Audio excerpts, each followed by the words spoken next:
Did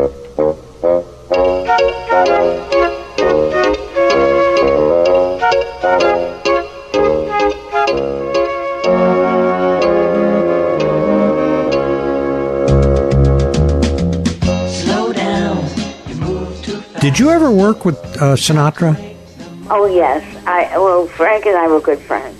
When I was, I think it was 1962, I was offered a record contract by every major record company in the business, including Reprise, Frank's new label. Yeah. And they had offered me a television, my own singles and albums, 2 duet albums and two singles with Frank, a television special a year and 2 movies a year with Frank, to sign with Reprise. And my father forced me to turn down that deal because he was afraid that Frank would mess with my virginity. No, really? I'm not kidding. Really? I am not kidding. Wow. I hadn't met Frank up until that point.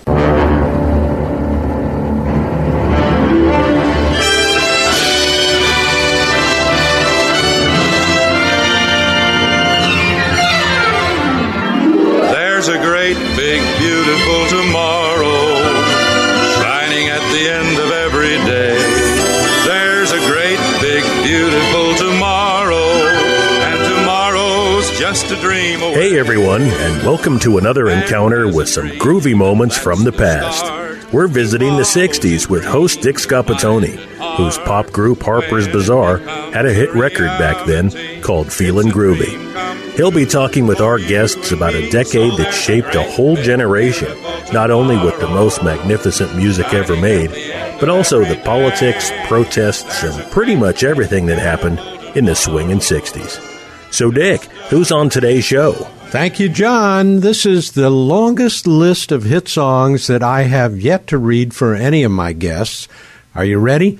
Who's Sorry Now, Stupid Cupid, Among My Souvenirs, Together, My Happiness, Lipstick on Your Collar, Mama, Where the Boys Are, Everybody's Somebody's Fool, My Heart Has a Mind of Its Own, Vacation, and Don't Break the Heart That Loves You. Connie Francis has more hit records than anyone I've interviewed. And talk about a life of ups and downs, both in and out of showbiz. Connie Francis could probably set the record for what might be the longest and most remarkable autobiography of any star from the 60s. Ups and downs, let's get to it.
With a last name like Scapatoni, you can probably guess that I come from Italian heritage. Well, I want you to meet someone else with an Italian name, although you probably wouldn't recognize it. Concetta Rosa Maria Francaniero. She started out as an accordion player, and when I first saw her perform, I was 15, and she lit up the ballroom at the Coconut Grove in Santa Cruz, California, but not with an accordion.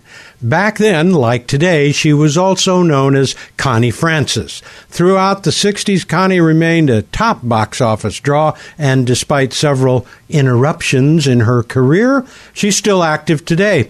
As I read about her life in preparation for today's show, I thought, man, there's a story here, and I was going to ask her if she had thought about writing a book. Well, she already has. Her autobiography, Who's Sorry Now?, has become a New York Times bestseller. And today, we're going to hear the story of a lifetime. Hi, Connie. Welcome to America's Oldies But Goodies. Hi, Dick. How are you? Oh, I'm doing just fine. Thanks for being on my show today. And I do have totally crystal clear recollections. I'm going to take a wild guess and say maybe 1960. You came to Santa Cruz. I remember you were signing autographs at a record store, and then you played the Coconut Grove. Do you remember playing the Coconut Grove in Santa Cruz? Yes, of course. That was wonderful. Okay, so you remember it. All right, great. Yes. If I had known you were there, I would have invited you backstage. Oh, geez, I should have waved from the audience. The show was a knockout. You were a knockout, and of course, you were preceded by I don't know how many hit songs prior to that. I was going through the list yesterday of hit songs, and I think I stopped counting at somewhere around 15. The list is just like a mile long. But let's get into our interview here by moving you back before that time, before your successful time in showbiz, before the hit record started. Can you just talk about growing up and how you ultimately started getting hit records? Well, all my life was in show business. I started playing the accordion when I was 3 and gave my first concert at 4 at an amusement park on a big stage. And I was on television every week when I was 10. And then I was on another television show called The Star Time Kids for 3 years from the age of 14 to 17. And so I was born in the trunk, as they say. Uh-huh.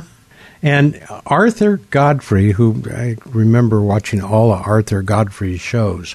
What happened there with Arthur the first time you went on his show?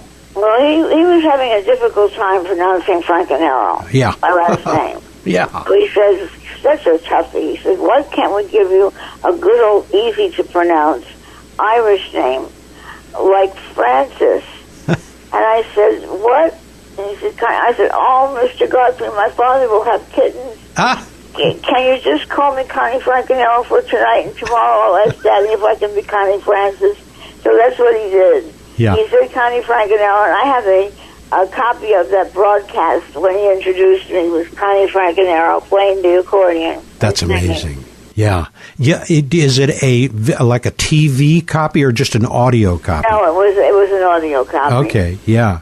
Yeah. And your dad, just from reading everything on your background, it sounds like your dad was pretty heavily involved, at least in your early years, wanting you to perform. Well, how did that relationship go good, go bad, blossom? What happened with it? Both. It was a combustible relationship from day one. We argued about everything, but it was a very close relationship too.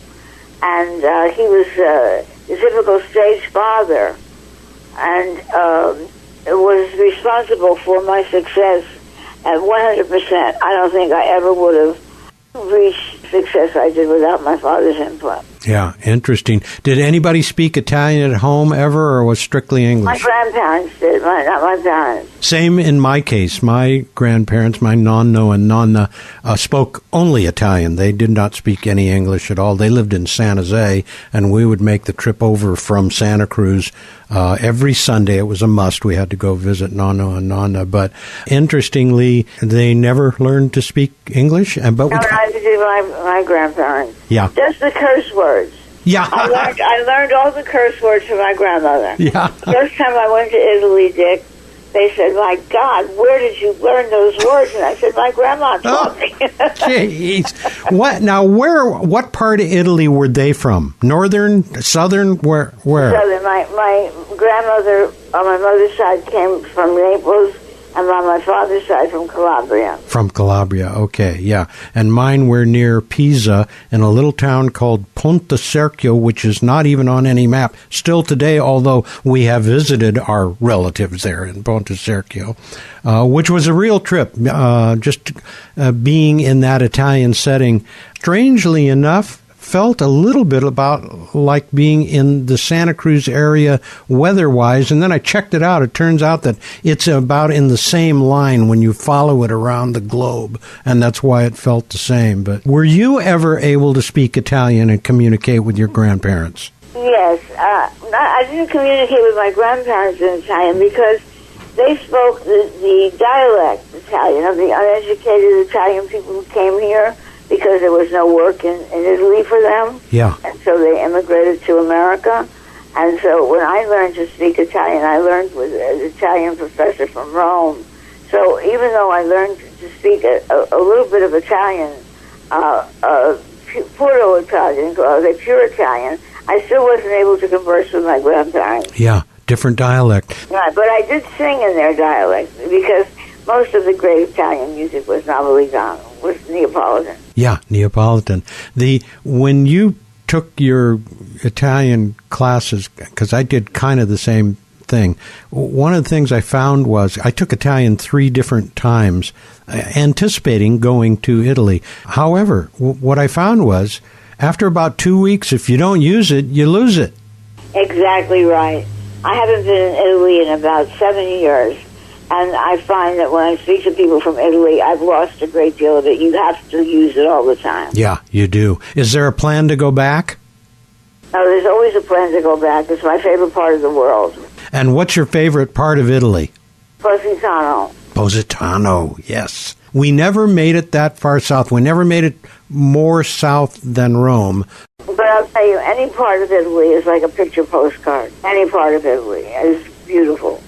It truly is. Where our relatives are near Pisa, you can drive from there out to the coast to the town of Viareggio and then drive north, and ultimately you get up into the area around Portofino. It's beautiful. The Italian Riviera. Yeah. San Remo, Santa Margherita, Yes. Portofino. Beautiful, beautiful picture postcard country. And the food is better. The food is better, really? The food is better. In Italy, I don't know, it's just everything is so fresh. People live longer. They're healthier there. They take 2 hours for lunch to have sex. Yeah. Well, you know what's interesting, as you mentioned that, we had the relatives come over to visit with us, and they spoke no English at all when they came. This had to be, let's say, 10 years ago. I'm a real Yosemite buff, so we decided to take them up to Yosemite. And once we got up there, I was trying to explain to them about the firefall, which stopped many years ago. And you said it's been probably 50 years since they've had the firefall. But you have to picture me trying to explain what a firefall looks like without being able to speak a word of Italian. Right. I don't know if they got it, but we took them over to the Awani Hotel for brunch, thinking this is the place to go. As we walked in, the entire table of food, which had to be probably close to 75 feet long, was just loaded with food. And so we all went up to get something to eat, came back to the table, and the two of them, one had an apple on her plate, and one had an orange. And that was it. That was it? That was it. And I realized at that point, these people don't eat like we do. No, they eat much healthier. Yeah, they sure do. And I'd like to get more into the Mediterranean diet myself. I've looked at it for years, but it's something that I've got type 2 diabetes, so I need to. I do too. Do you? Well, Yeah. Are you doing anything in particular that helps that? Vinegar water, apple cider vinegar. Really? Very, very good for diabetes, yes. I take it every day. Okay. And it tends to keep the numbers down? Yes. Wow. It has to do with a lot of things, a lot of salutary things. But yes, it's very good for diabetes. Oh, that's good to hear.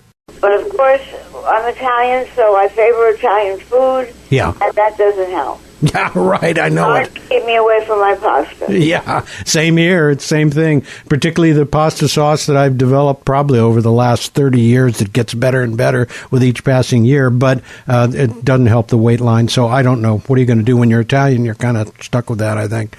All right, we've got to take a quick break. Let me punch up a tune, and we'll be right back.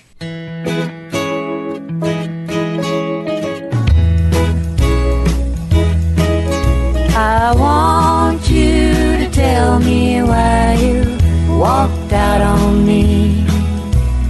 I'm so lonesome every day.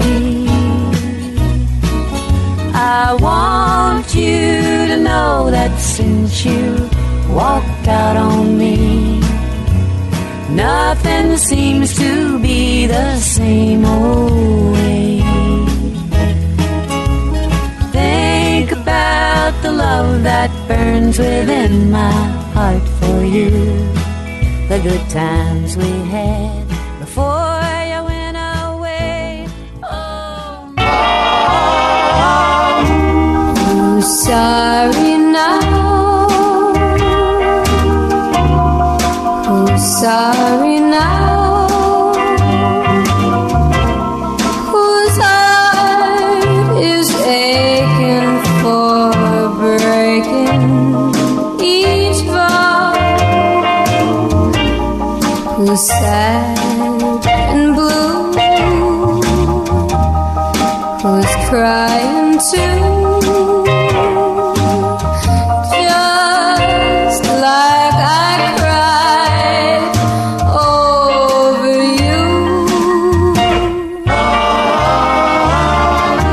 Right to the end. Just like a friend, I tried to warn you so. I want to ask you about, you've had so many ups and downs. Can you think of some of your most notable successes throughout your life? What would come out near the top of the list as a success for you? Well, I was the youngest performer because I started so young, and I had success at such an early age thanks to Dick Clark and American Bandstand. One of the most memorable moments was the day that I had recorded 20 sides, 10 records, and every one of them bombed. And in October of '57, I recorded Who's Sorry Now at the insistence of my father. Mm-hmm. And just like all my previous duds, it died a slow and ugly death. It was called Who's Sorry Now. And then one day, Dick Clark just happened to pick this record up that had been lying on his desk for 3 months. He played it and he liked it. And it was on January 1st, 1958, on a New Year's Day, with all my family there. And I went over just like 40 million other teenagers and turned my program, turned my black and white Motorola on American Bandstand. And Dick Clark said she's headed straight for the number one spot. And he played Who's Sorry Now, and he played it every day until it had sold 1 million records. So that was really a milestone in my life, one that I've never forgotten. Boy, I don't know how you could forget that, particularly if it stiffed out a year before, along with however many other releases. A little bit similar for us. You know, my group was Harper's Bazaar, and we had the tune Feelin' Groovy in the 60s. And when we... I remember that, sure. Do you? Well, when we recorded that, it was not a song that we wanted to record. We happened to be playing rock and roll at the time, and Feelin' Groovy wasn't a rock and roll song. So, but the only reason we recorded it is that we had been recently transferred over to Warner Brothers Records. They said they wanted us to record it. We didn't want to argue with them, so we recorded it, not thinking it had a chance, and then same deal.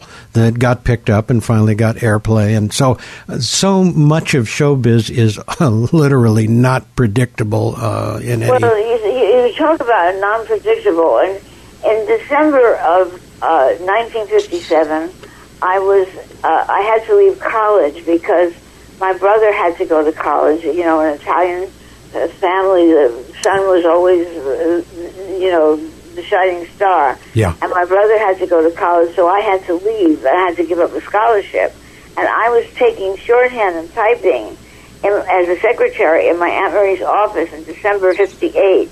By December of '57, by December of '58, I was the world's top feminine vocalist. Oh, gee whiz. So it was an amazing year, an amazing turnaround. Well, and talk about overnight success, and none of us, in fact, have enjoyed overnight success. But it looks like it to the fans. It looks like overnight success. You go from doing one thing to all of a sudden, instantly, you're a major star. But then there's all those years before where you were practicing, the art form. In your case of singing, and you have to have a thick skin in show business. You have to be able to take rejection, because you're going to hear a lot of rejections before you ever hear anything positive.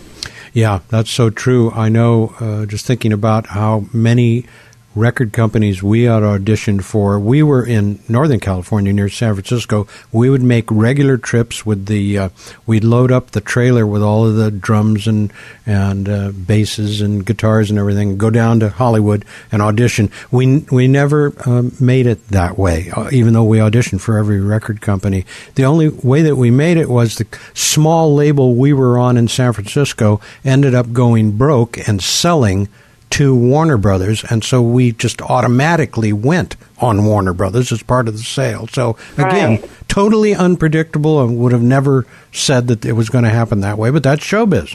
That's showbiz. Yeah. You have worked with, over the years, just all kinds of well-known people. Can you talk about some of them that left a really memorable impression on you? Well, Bobby Darin, I think, more than anyone else. Yeah. Because Bobby and I used to go together, and we would rehearse for hours and hours in my manager's studio. And I learned more from him than any other performer. I learned how to sing. Before Bobby, I was square. I didn't know really how to sing for the new market, which, and I knew new market I meant since the advent of Elvis. I didn't really know how to sing, and Bobby taught me so much. And we used to practice hand motions and body motions and all kinds of music and all kinds of songs, and he was so multi-talented. He was the biggest influence in my life as far as artists are concerned. I kind of always got from watching him, and you'll know if this was rehearsed, he didn't look rehearsed. He looked very casual and relaxed. He was a natural. Bobby was a natural. Did you ever work with Sinatra? Oh, yes. Frank and I were good friends. When I was, I think it was 1962, I was offered a record contract by every major record company in the business, including Reprise of Frank's new label. Yeah. And they had offered me a television, my own singles and albums, 2 duet albums and 2 singles with Frank, a television special a year and 2 movies a year with Frank, to sign with Reprise. And my father forced me to turn down that deal because he was afraid that Frank would mess with my virginity. No, really? I'm not kidding. Really? I am not kidding. Wow. I hadn't met Frank up until that point. Of course, I just got to meet him, and I became very close to him. I became very close to his mother. His mother was my favorite show business personality. Really? Dolly? She was the greatest. She was always pushing Frank to marry me. She would call him Sonny when she was mad at him. She said, Junior, rather. Yeah. I spoke with Junior today. And I said, what are you mad at him for, Dolly? He refused to marry you again. Oh. He said it would be like marrying Nancy Jr. Yeah.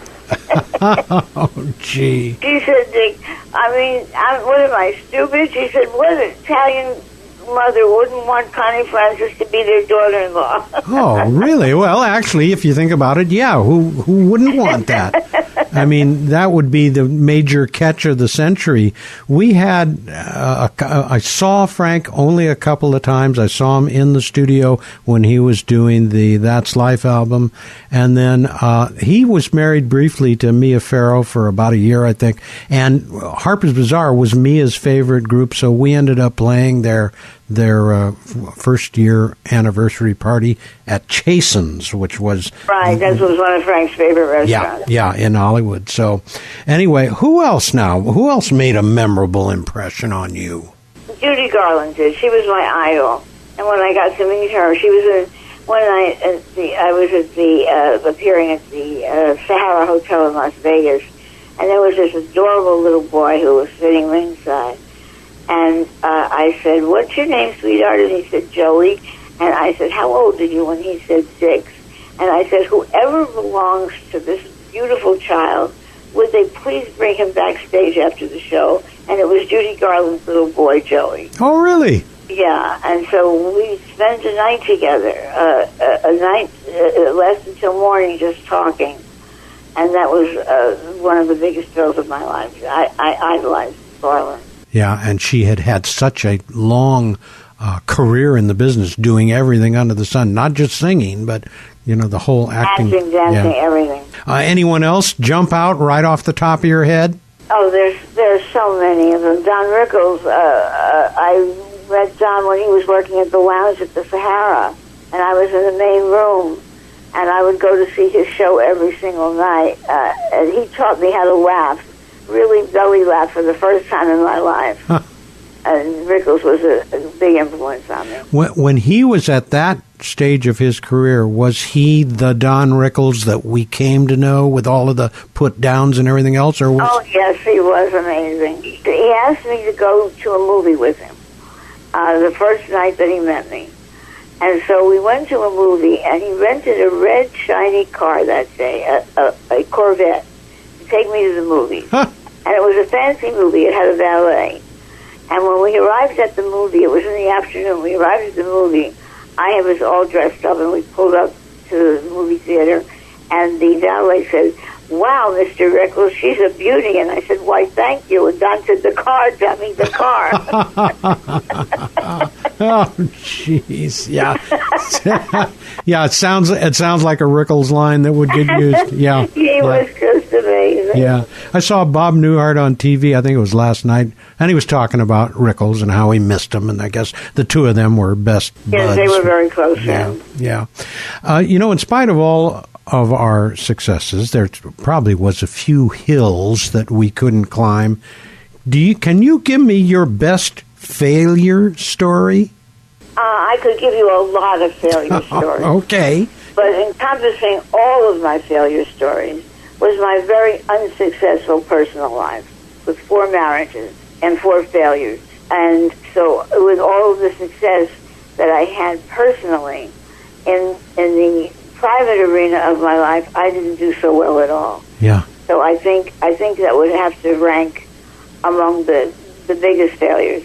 And the other failures were all of the amazing songs I turned down. For instance, there was a columnist, and he said to me one day, "Connie, my son writes songs." And I said, "Everybody's son writes songs, sir."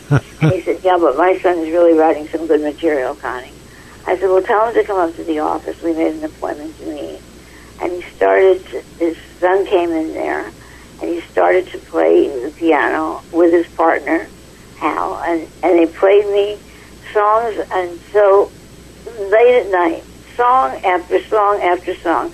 And I really wanted to find a song I liked to record for his father's sake, but there wasn't any song. And I said, "So your music is a little far out there for today's market. But keep trucking, you'll do great." Well, that was Burt Bacharach and Hal David. Oh, jeez. Oh, yeah. So that was a failure.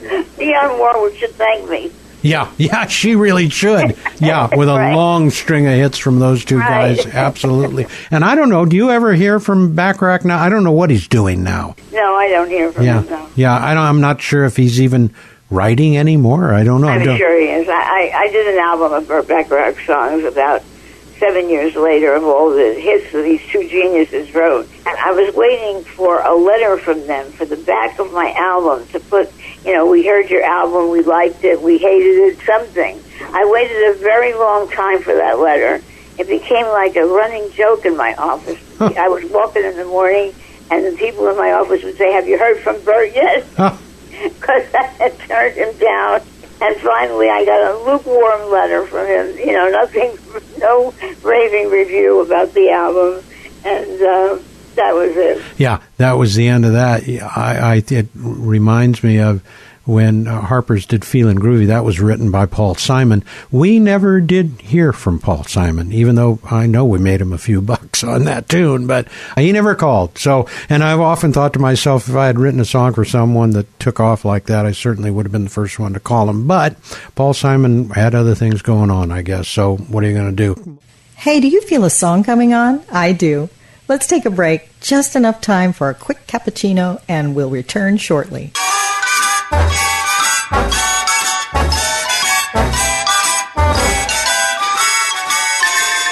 She acts sort of teenage, just in between age, looks about 4'3". Although she's just small fry, just about so high, Gidget is the one for me. A regular tomboy, but dressed for a prom. Boy, how cute can one girl be? Although she's not king size, her finger is ring size, Gidget is the one for me. If she says she loves you, you can bet your boots she loves you. If she says she hates you... All right, I want to pause for a moment and ask our listeners, are you happy with how you feel physically? I kind of already know the answer to that. I want to share with you Dr. Joel Wallach, an alternative health professional who is both a veterinarian and a naturopathic physician. Doc Wallach is a tireless crusader who has been on a 40-year mission to educate people about the right kind of nutrition and supplementation, and he's not very much into prescription drugs and unnecessary surgery as the optimal solution for health and longevity. I like what he says, and I've joined the program. He is passionate and entertaining, and he captivates nearly everyone who hears his lectures or sees his videos. A lot of folks have tried his premium quality supplement packs for themselves and have seen their lives change dramatically. I use them, and I'll update you weekly on the progress I'm making with this program. Go to my website, oldieshealth.com, and check out his lectures and videos and decide for yourself if you want to invest in your own health. Sometimes you've got to take care of yourself. Sometimes you've got to consider all those prescription drugs you're taking and ask if they're really helping. They're probably not helping your pocketbook, that's for sure. Depending on what health challenges you have, you may want to order probably the most notable one, the Healthy Start Pack. You can also order the Healthy Digestion Pack or the Healthy Blood Sugar Pack, which is the one I'm taking. I've got type 2 diabetes, and I will let you know every week how it's working for me. So for those of you that are already on Doc Wallach's program, let me know how it's working for you. Again, go to oldieshealth.com and check out all the benefits you may be missing. oldieshealth.com. Get well. I'm going to let you go with this wherever you want to go with it or don't want to go with it. But you talked about your 4 marriages and some of the failures of that. Have you ever analyzed that whole time frame and figured out this is what was going on and this is what caused me to do what I did? Do you have a handle on it or what? Well, in my new autobiography I did for the first time, I really dissected my personal life for the first time. I've written a book that's 650 pages long, and it's only volume 1. I've got 3 volumes that are written, and volume 1 will be out in September. And I did analyze for the very first time, after all of these years, what went wrong. I think I put more time, Dick, into the preparation of the Vegas opening than I did in choosing the person who was supposed to be part of my life forever. Wow. That had to be a revealing thing. You get to be our age, it's time for us to reflect back on, all the stuff we've been through. And it's very painful. I'll bet it is, because I think a lot of the stuff when we're younger, and particularly when you're in the business, things tend to be impulsive only because of the speed of what's going on around you. That's right. And we feel invincible. At least that's what you think anyway. Right. Yeah. But we're not invincible. No, that's so true. Speaking of age, there may have been a time in our younger years when we were as fit as a fiddle. I don't know if that's still the case with you, but how's your health nowadays? Aside from diabetes, it's excellent. I am in excellent health. I have absolutely nothing wrong with me. I mean, I work out. I have a physical therapist that comes here 3 times a week. I sometimes, very often, feel the way I felt when I was 30. Huh. I have this same kind of energy, same kind of enthusiasm for life that I did, and I'm very, very lucky. Yeah. My parents were very healthy people, and I guess I was lucky enough to inherit because I certainly haven't taken good care of myself through the years. So a lot of it has to do with genetics. Well, I think so, and also I think, as we get older, we start taking care of stuff that we never took care of before. Right. So, and I'm kind of in the same space. Just starting to walk more. My house is only 1.5 miles from my office. I'm now walking home for lunch. And that's a great idea. Walking is the best thing for you. Walking and swimming. Let me shift the direction here for a second, and I think you're probably going to have more than a few answers to this next one. What's been your most challenging experience, either in or out of show business? What tops the challenges? Staying thin. Oh. Keeping my weight down. Wow. It's been a challenge my whole life because as an Italian, food is a pagan ritual. Yeah. Right. And really maintaining good personal relationships. Most of my friends I've been friends with for 30 or 40 years. I have in that department. I'm very rich in my friends, and I have a lot of them. But in my personal life, as I said before, I'm just not good at it. You talked about the weight. That would have not occurred to me in a million years. But I guess maybe, is that a woman thing more than a guy thing? I think more women are more aware of their weight than men are. Yes. Yeah. Yeah. And television puts 10 pounds on you or better. And even now, I still struggle with my weight. Are you doing any cooking yourself? No. As a cook, I make a good singer. Yeah. Okay. All right. That's a good way to put it. I'm not good at all. Yeah. And I should have been, because my mother was the world's greatest Neapolitan chef. Gee. And I should have learned from her and carried down her legacy, but I failed at that. It's another failure. You're talking about failures. It was another failure. Well, and I've thought, looking back at my parents, we were close, I think probably like most parents. But one of the things that I was never really able to do was to get on a level with my parents which was adult to adult, not father to son or mother to son, and have some really deep dish discussions. I never was able to do that. Neither was I. Yeah. Yeah. Neither was I. My father and I, we talked show business 24 hours a day, but we never sat down and talked about my personal life. We never talked about it. My mother was too busy cooking. My mother was a very, very down-to-earth, plebeian woman. She wasn't deep in thought. She was warm and kind and wonderful and a very Italian, loving mother. My father was a genius. My father really, for a man with a 5th grade education, he was a genius. And we talked about everything, politics, other people in the business always, but never about my personal life. It was as if we were afraid to discuss my personal life. So, no, we never connected on that level. And that's very sad. But it's something we struggle to do our whole lives, is to get that connection with our parents. Sure. And that never happened. As I get older, I think more about my philosophy of life, I suppose you could call it, which is actually a pretty big question now, but wasn't when I was thinking back in my 20s. It wasn't a question at all. Would you be up for sharing some of the wisdom, including spiritual wisdom, that you've gained over the years? Well, I think that the two greatest emotions are guilt and fear. And we fear, many times we spend our lives fearing something that never happened. Also, I have a philosophy of life that life is like a canceled check. It could be like a canceled check, meaning the past we should think about the past so that we don't repeat its failures. Mm-hmm. But we can't live in the past.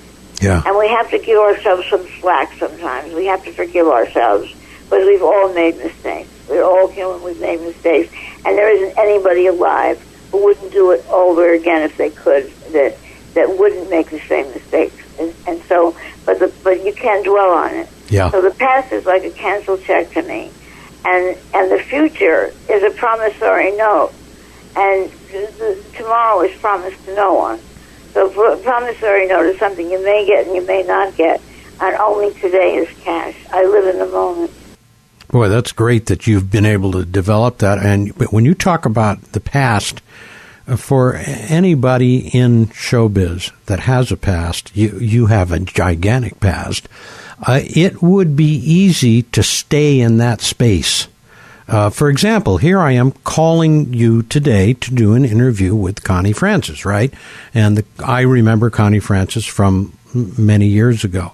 But just talking to you today, now, in the present, you're not stuck in the past. You're in the present, which is great. I kind of have to watch out for the same thing. You know, we talk about Harper's Bazaar and Feelin' Groovy. That was in the past. I enjoy it. I have good memories of it, but I'm not there. I'm here today. Exactly. What are you doing now, and have you got any particular plans for the future? Well, as I said, I've just written my second autobiography, which is a lot better than the first one, than Who's Sorry Now. Who's Sorry Now I wrote in a year, and I wrote it in cabs and on buses and in green rooms of television shows, and it was not a telling book at all. But I did write every word of it myself. And this one, too, I wrote every word of it myself. And it's 650 pages long. Wow. And so this book will be out in September, and I expect to be doing some book tours with it. And also, I have a big auction coming out with Heritage Auction in October. I'm auctioning off all of my gowns and my memorabilia, and it's been fun. It's been a ball. A Heritage Auctions, will it be televised, or where is it physically being held? It's being held in Beverly Hills at the Heritage offices, and on October 1st and a few days before will be previews, and it'll be shown all over the world. Great. All right, so we're going to be looking for that, and then I'm assuming we can easily check Amazon for the book if it comes out in September. You got a title yet? It's called Among My Souvenirs, The Real Story. That's great. And that tune, it's funny, and talking about our parents, my mother passed away probably, 10 years ago at age 92 or 93.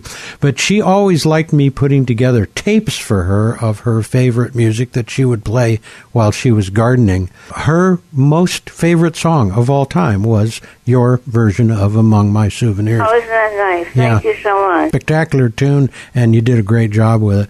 Well, I have to tell you, it's been a treat for me talking to you now, 55 years later after I was standing in the audience at the Coconut Grove watching you. And I do want to get back to you. I will call you back. Let's go past the book release and past the Heritage Auction. Maybe I'll call you in like November or something. That would be wonderful, Dick. I look forward to it. Yeah, and then we can update everything that's happened. So, Connie, thank you again, and we shall talk to you soon. Thank you so much, Dick. It was a pleasure. Same here. Thanks a lot. Bye-bye. Bye-bye. So until next week, keep your face in a smile.